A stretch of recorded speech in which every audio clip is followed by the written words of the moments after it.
Boa noite e graça e paz a todos. Vocês que nos visitam pela primeira, segunda ou terceira vez, sejam muito bem-vindos. O meu nome é Thiago Zambelli, eu sou pastor nessa comunidade. Eu espero que esse seja um tempo muito aprazível para cada um de vocês, mas especialmente para o nosso Senhor, a quem nós dedicamos esse culto. Hoje é a nossa última mensagem, como a Karen falou mais cedo, desse livro, do livro de Atos dos Apóstolos, para nós só voltarmos a estudá-lo daqui a alguns meses, na verdade ainda sem data definida. Como eu havia comentado, nessa primeira fase de exposição do livro, nós abrangeríamos os capítulos em que o autor Lucas, ele foca a sua narrativa onde tudo começou, quando Jesus Cristo ele aparece ressurreto e retorna aos céus em Jerusalém. Interessantemente, parece haver uma correspondência entre a questão geográfica e a estrutura teológico-literária do livro. O que eu quero dizer com isso? Vejam as palavras de Jesus para os seus discípulos em Atos 1:8. Mas receberão poder quando o Espírito Santo descer sobre vocês, e serão minhas testemunhas em Jerusalém, em toda a Judéia e Samaria e até os confins da terra. Então, do capítulo 1 até onde nós já chegamos, nós terminamos o capítulo 7 no domingo passado. A narrativa se passa em Jerusalém, e do capítulo 8 ao capítulo 12 ela foca na Judéia e na Samaria, para a partir do capítulo 13 destacar o que seria os confins da terra. Notem então que existe uma correspondência da tarefa que Jesus deu aos seus discípulos e como o livro se divide. Vejam no mapa. A seta azul, ela mostra para nós onde está Jerusalém e que, como eu disse, é onde a narrativa se passa do capítulo 1 ao capítulo 7. Na verdade, também contempla esses primeiros versículos do capítulo 8 que nós leremos hoje. E depois ela vai para outras cidades na própria Judéia e chega pelo menos a mais outra região, a Samaria. Vejam.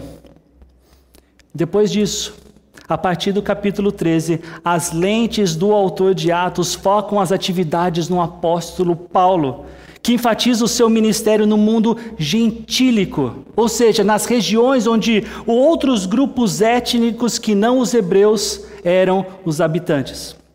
Vejam nesse próximo mapa. Aqui é possível nós vemos uma pequena borda do nordeste da África, o Oriente Médio, o sudeste da Europa e o leste do mar Mediterrâneo. É um desenho que mostra o percurso da primeira viagem missionária que Paulo fez. Percebam o trabalho dele em relação à cidade de Jerusalém, bem abaixo no slide. Inclusive, nem foi de lá que ele foi enviado, mas da Antioquia. Paulo sabia que essa era a sua missão e até por isso ele escreveu para Timóteo: para isso fui designado pregador e apóstolo mestre da verdadeira fé aos gentios.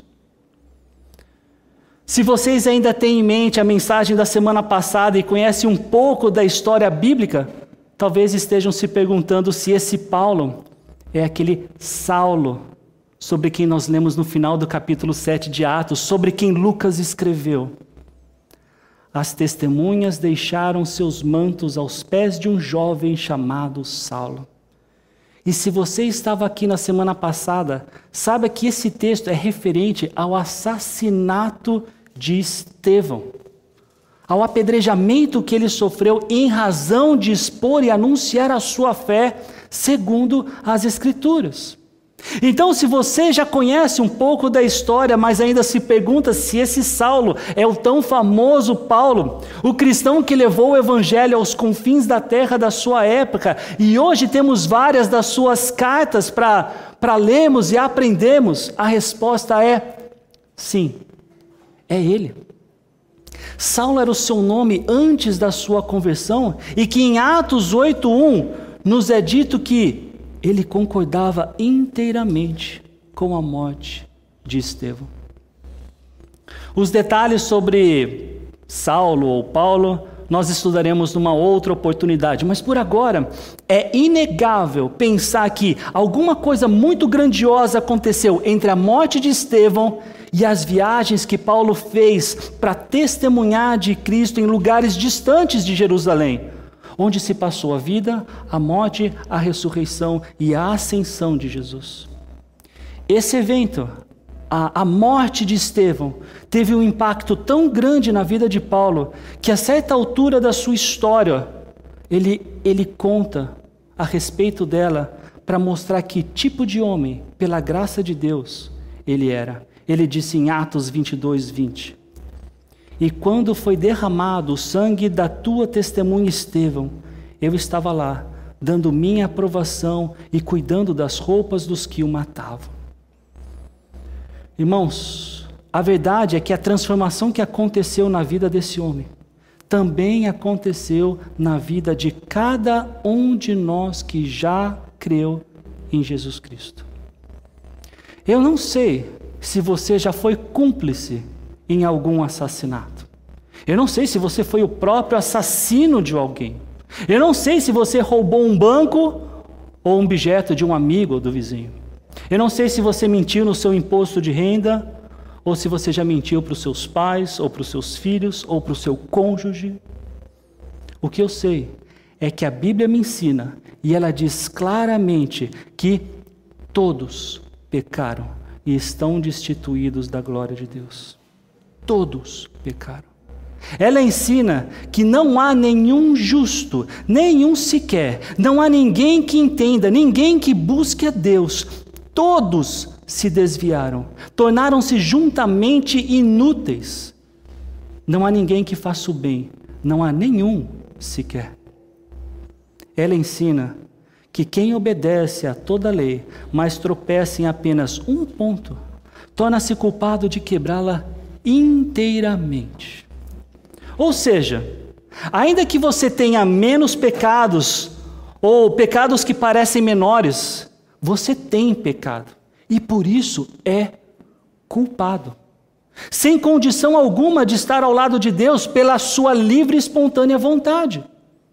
Deus é justo e santo e Ele não comunga com pecadores, sem que antes eles tenham sido perdoados e purificados.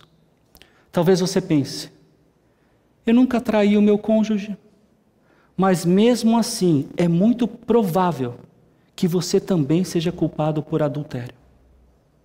Por quê? Se você não sabe essa resposta, possivelmente você não conhece, ou você já se esqueceu do que Jesus ensinou em Mateus 5, 27 e 28. Vocês ouviram que foi dito: não adulterarás. Mas eu lhes digo, qualquer que olhar para uma mulher para desejá-la, já cometeu adultério com ela no seu coração. E irmãs, não sejam tentadas em pensar que esse versículo, ou esses versículos, são somente para um alerta aos homens. Da perspectiva horizontal sobre o adultério, saibam que um estudo de 2022 com dados do Brasil revelou que 8 em cada 10 pessoas já traíram no relacionamento monogâmico, o que torna o Brasil o país mais adúltero da América Latina, com mais traições. Um estudo universitário da década passada mostrou que 20 a 25% dos homens mantêm casos extraconjugais, e as mulheres não estão longe disso, com 15 a 20% de casos assim.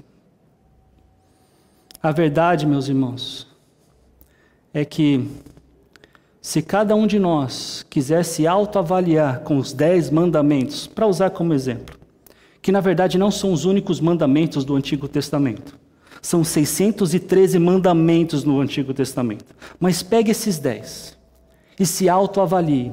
Eu acho improvável que haja pelo menos aqui um adulto que não tenha pecado em todos estes 10 mandamentos contra o Senhor.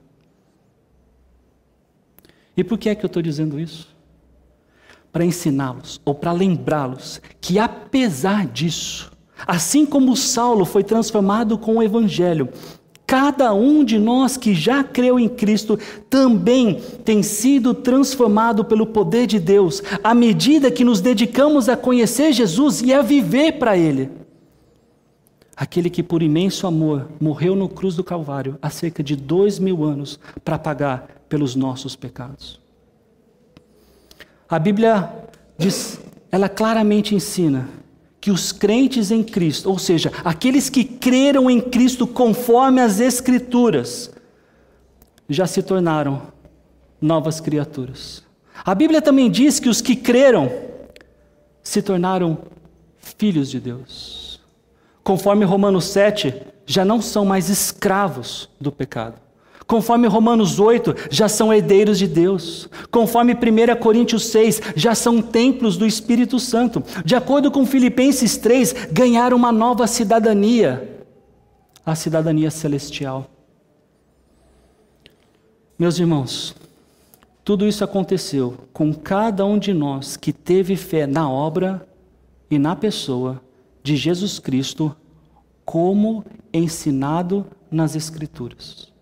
Como ensinado na Bíblia, como pregado pelos apóstolos e que nós temos estudado no livro de Atos, como escutado por aquelas 3.000 pessoas de Atos 2 com o sermão de Pedro, como também aquelas pessoas que diariamente eram acrescentadas ao grupo dos salvos porque tinham fé no Evangelho, conforme relatado em Atos 2:47. E esses não foram os únicos daquela época. Em Atos 4:4, nós lemos que o número dos homens que creram chegava perto dos 5.000. Alguns dizem aqui que o número absoluto disso é cerca de 20.000, porque a contagem é de homens. E você colocando as mulheres e as crianças, é possível que esse número seja bem maior. E essa não foi a única vez que Lucas relatou um aumento no número de crentes no Senhor. Em Atos 5, de novo, ele fala de mais pessoas sendo somadas à igreja. Em número cada vez maior, homens e mulheres criam no Senhor e lhes eram acrescentados. Onde é que eu quero chegar com isso? Em primeiro lugar, e isso está claríssimo, é que se não houver pregação, se não houver pregação do Evangelho, também não haverá novos cristãos. Não haverá novos discípulos de Cristo. Deus disse: sejam minhas testemunhas. Vidas são salvas por Deus à medida que a igreja testemunha da obra e da pessoa de Jesus, o Rei do reino que hoje nós fazemos parte, o Rei do reino que nós servimos. Essas milhares de pessoas que eu relatei para vocês e foram salvas porque tomaram uma decisão positiva, a mensagem do Evangelho que ouviram de alguém. E se elas não tivessem ouvido, não teriam nem como crer. Nas palavras do apóstolo Paulo, e como virão se não houver quem pregue? Se não ouvirem a mensagem do Evangelho, não há decisão alguma a se tomar. Sem ouvir, elas continuam sem fé, e sem fé, elas morrerão. Outra passagem bastante conhecida e que nos lembra do dever de evangelizar é o final de Mateus 28, quando Jesus disse: portanto, vão e façam discípulos de todas as nações, batizando-os em nome do Pai, do Filho e do Espírito Santo, ensinando-os a obedecer a tudo o que eu lhes ordenei, e eu estarei sempre com vocês até o fim dos tempos. Nós não podemos terminar essa série no livro de Atos achando que está tudo bem ficar calado. Achando que está tudo bem, que é suficiente que os outros vejam o seu título de melhor funcionário do ano, o reconhecimento de que você é um pai dedicado, uma mãe encantadora, um filho nota 10, uma filha dócil e maravilhosa, um cidadão exemplar. Não está tudo bem. O diabo, ele quer que você acredite que as suas boas obras são o que as pessoas precisam ver e desejar para que sejam salvas. O diabo quer que da sua boca nunca saia a única boa notícia, que quando crida gera vida e vida eterna. Meu povo, não sejamos ingênuos. As suas conquistas, as suas realizações, as suas credenciais e as suas obras, assim como são insuficientes para te colocar no céu, também são incapazes de levar alguém a crer no Evangelho de Jesus Cristo. Não são as coisas que nós fazemos que fazem com que as pessoas despertem alguma coisa dentro delas que abrem os portões dos céus. Tudo isso pode servir e deve servir como uma ponte, mas nenhuma obra humana tem luz o suficiente para iluminar a alma de alguém. O apóstolo Paulo escreveu em Romanos 10:17: portanto, a fé vem por ouvir, isto é, por ouvir as boas novas a respeito de Cristo. A missão que nós temos aqui na Igreja Fonte, a missão que nós criamos foi fazer, equipar e enviar discípulos de Cristo. Se nós não pregarmos, se nós não anunciarmos, se nós não explicarmos, se nós não falarmos do Evangelho para que as pessoas ouçam, elas nunca serão capazes de chegar ao ponto de entenderem e de crerem nessas boas notícias, no Evangelho. Consequentemente, se nós não fizermos isso, também nós não cumpriremos com a missão da nossa comunidade. Pior ainda, não cumpriremos a missão dada pelo nosso Senhor, pelo nosso Salvador, que disse: sejam minhas testemunhas, façam discípulos de todas as nações. Agora, nesse mesmo versículo, está o segundo ponto onde eu quero chegar com vocês. Eu queria que vocês se atentassem agora à segunda parte dele, mas eu vou lê-lo inteiro. Portanto, a fé vem por ouvir, isto é, por ouvir as boas novas a respeito de Cristo. Não é por ter fé em qualquer coisa que ouvimos, mas por ter fé nas boas novas de Cristo. As mesmas boas novas que os discípulos de Jesus ensinaram para os ouvintes de Jerusalém. E aqueles que creram nas boas novas foram adicionados à família de Deus, à igreja do Senhor Jesus, ao livro da vida. Que boa notícia, que boa nova é essa? Em Atos 2, nós estudamos, Pedro convida os seus ouvintes, todos eles pecadores, a se arrependerem de não terem crido em Jesus como Messias, aquele que Deus prometeu, aquele que Deus ressuscitou dos mortos, aquele em quem a nossa esperança deve repousar, aquele que sabe o caminho da vida e traz alegria apesar das aflições deste mundo. Quem nele crê tem perdão dos seus pecados e recebe o Espírito Santo como selo do próprio Senhor, como se ele dissesse: esse aí é meu. Em Atos 4, Pedro ensina que Jesus era o santo, o justo, o autor da vida, e que foi ressuscitado depois de ter sido publicamente rejeitado e crucificado pelos próprios judeus, para quem o Senhor tinha profetizado no livro de Salmos. Ele é a pedra angular, ele é a pedra principal.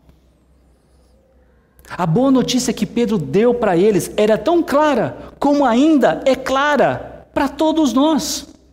Em Atos 4:12 nós lemos: não há salvação em nenhum outro, pois debaixo do céu não há nenhum outro nome dado aos homens pelo qual devamos ser salvos. A salvação acontece exclusivamente por causa e por meio de Jesus. Não há ninguém e não há nada que some ou que seja necessário para essa fé que salva. O Evangelho, que significa boa notícia, essa boa nova, ela tem um alvo exclusivo e específico. É sobre Jesus. E mais, também não é qualquer coisa sobre Jesus. Algumas pessoas enfatizam a bondade de Jesus. Outras pessoas gostam de falar da liderança de Jesus. Outras pessoas destacam a sabedoria de Jesus. Outros ainda falam bastante dos milagres de Jesus.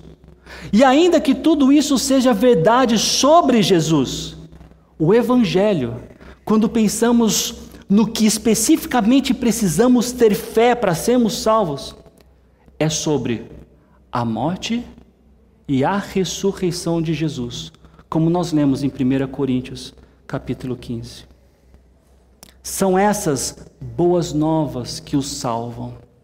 Cristo morreu por nossos pecados, como dizem as Escrituras. Ele foi sepultado e ressuscitou no terceiro dia, como dizem as Escrituras. A questão da nossa salvação não é especificamente em como você enxerga como foi as 10 pragas no Egito. Não é sobre a escolha de Davi como um dos reis de Israel. Também não é sobre a desobediência de Judá ou sobre as advertências dos profetas.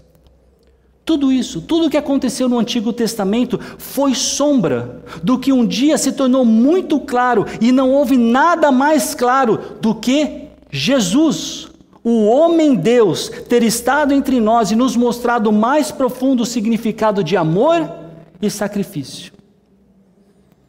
O autor de Hebreus, logo no início da sua carta, ele diz: há muito tempo Deus falou muitas vezes e de várias maneiras aos nossos antepassados por meio dos profetas, mas nesses últimos dias falou-nos por meio do Filho.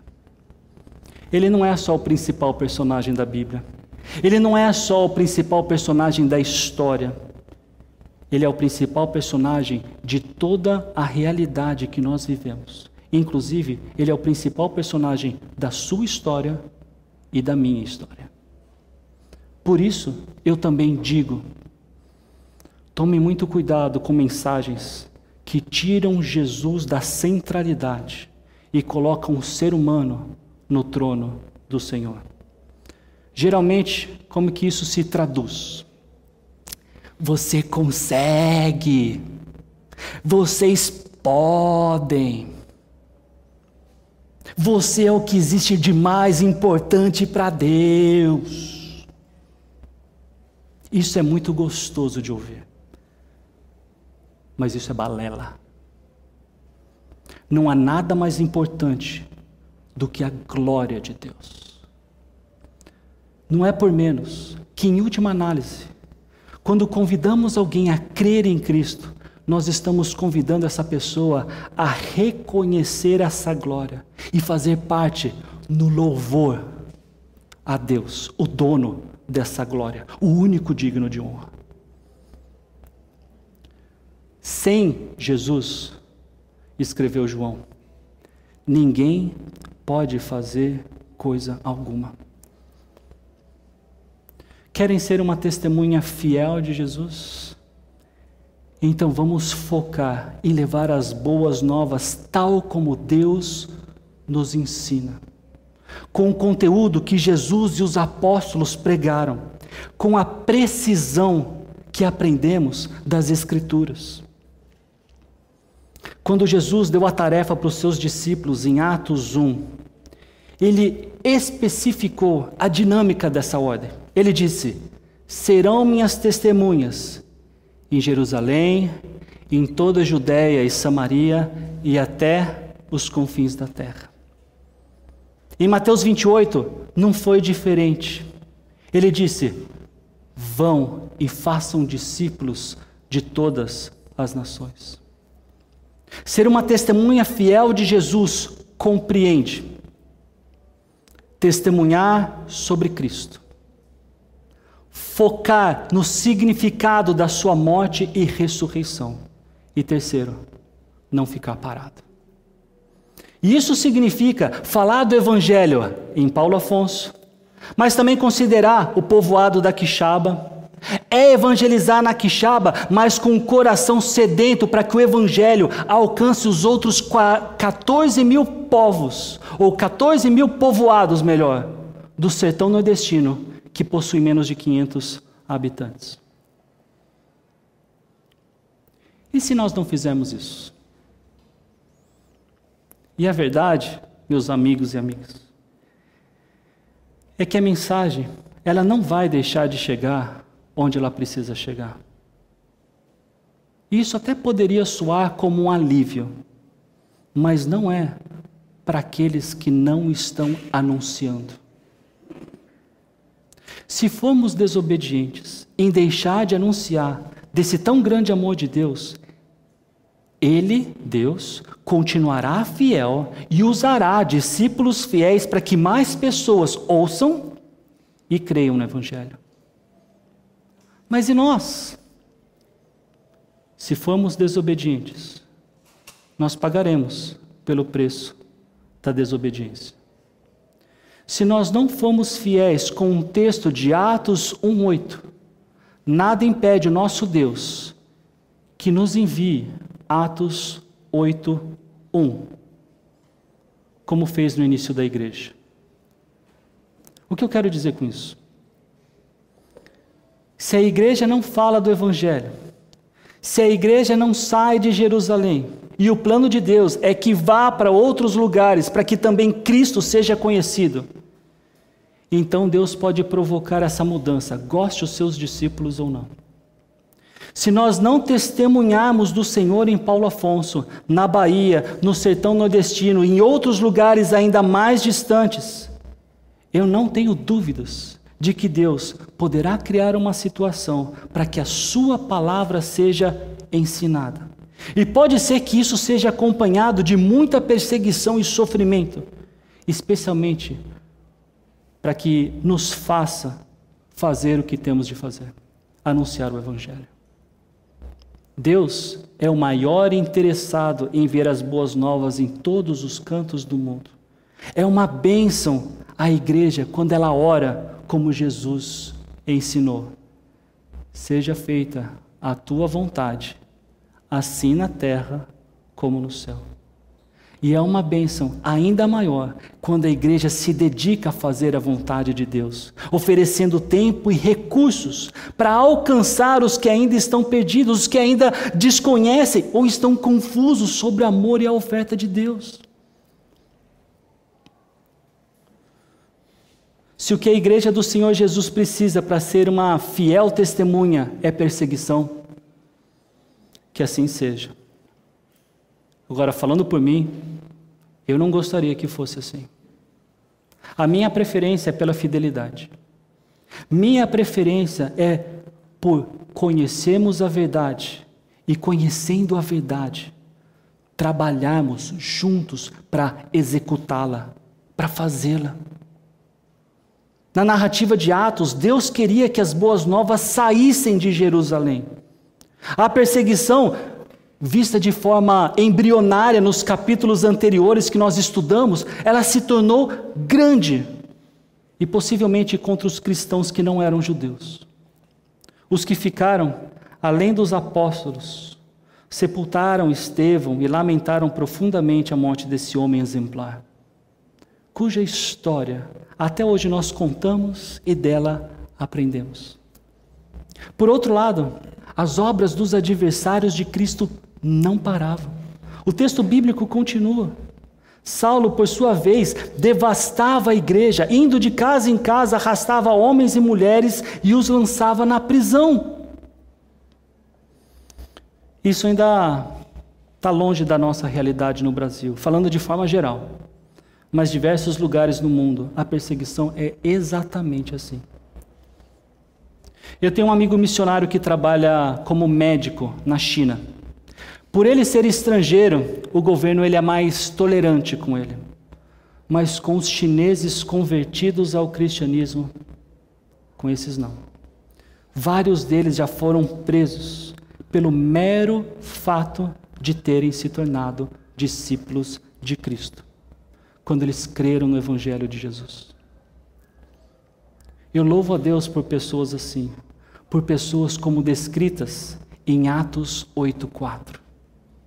Os que haviam sido dispersos pregavam a palavra por onde quer que fossem.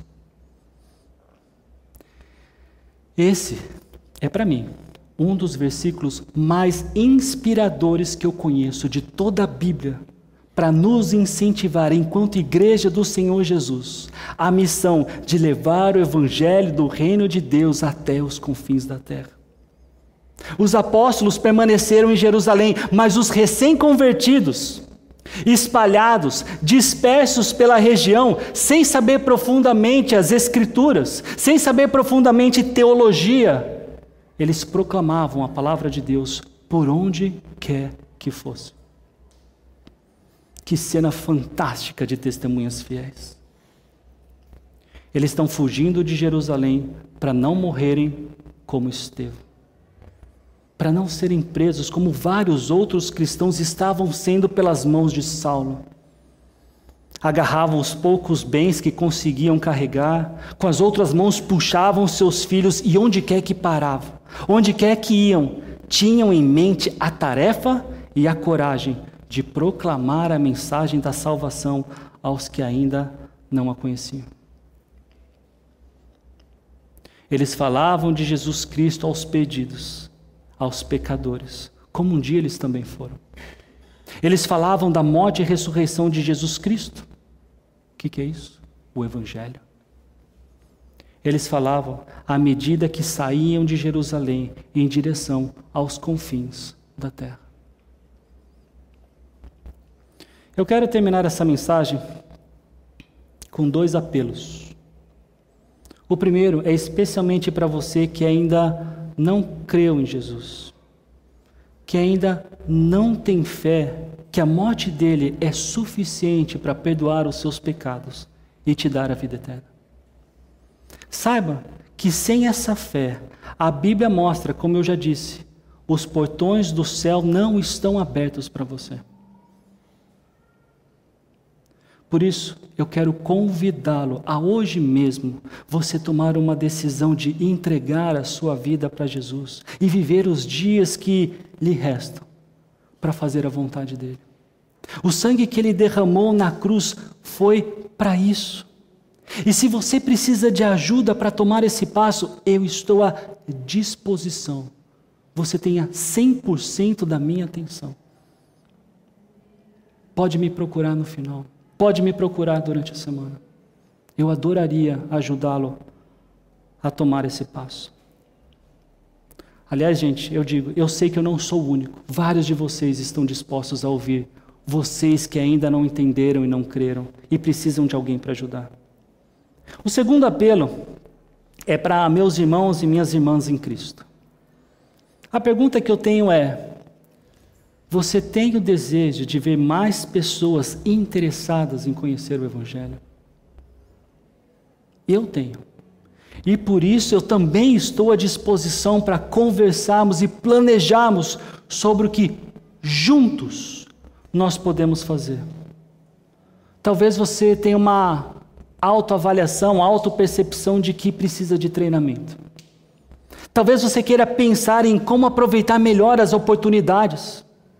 Seja qual for o seu desejo, eu quero lhe ajudar, mesmo sabendo que você já tem tudo o que você precisa para, como estes daqui, ir e pregar o Evangelho. Por quê? Porque eu sei disso. Porque eu sei que se você já creu em Jesus Cristo, então também você já tem Deus em você. O Espírito Santo habita em você. Quem aqui quer fazer melhor para levar o Evangelho aos que ainda estão perdidos? Quem? Levanta a sua mão. Então vem aqui, Ricardo. Josué, vem aqui. Quem mais? Deixa eu ver as mãos aí. Vem aqui, Roberto. Isso aqui é o Evangelho. Esse Evangelho é gostoso, né? Ricardo, Jesus falou: sejam minhas testemunhas até os confins da terra. Cara, esse é o Evangelho. Leva o Evangelho ali para Jerusalém, tá bom? Talvez você queira dar mais de um, porque a pessoa que crê, que pegar, ela vai querer continuar fazendo isso, entendeu? E esse Evangelho. Josué, esse é o Evangelho. Leva ali, ó, para Samaria, para Judéia, tá bom? Talvez você queira dar mais de um, para essa pessoa continuar fazendo a mesma coisa. Roberto, esse é o Evangelho. Leva aí para os confins da terra. Talvez você queira dar mais de um, porque as pessoas talvez continuem com esse trabalho. Vocês estão entendendo?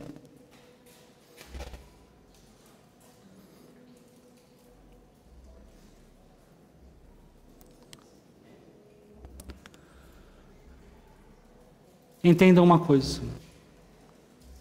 Toda essa série de atos foi pensada para que quando nós a terminássemos, nós pudéssemos, a partir do dia seguinte, na verdade, enquanto nós estudávamos Atos, nós pudéssemos fazer mais e melhor exatamente isso.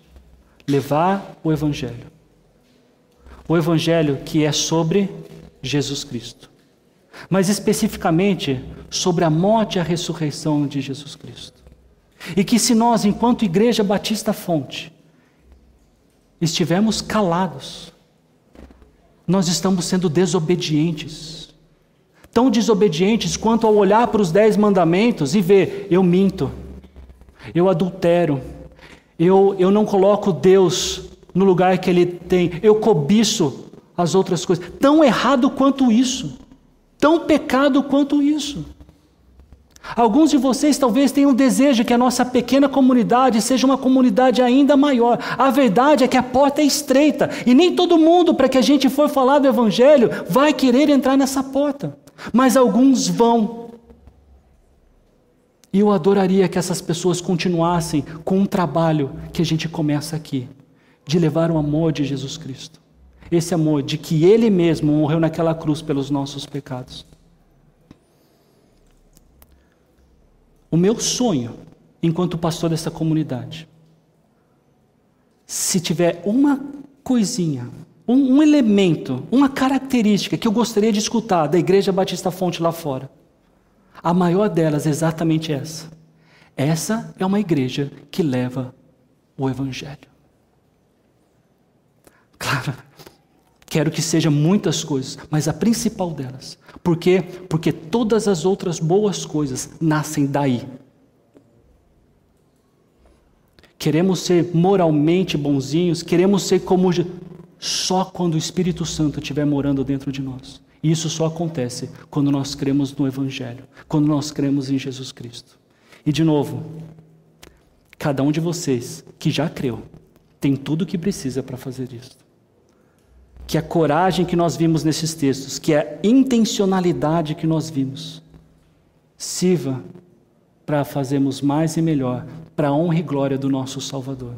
Que a nossa família aumente, de novo, para a honra e glória do nosso Salvador. Eu quero orar com vocês.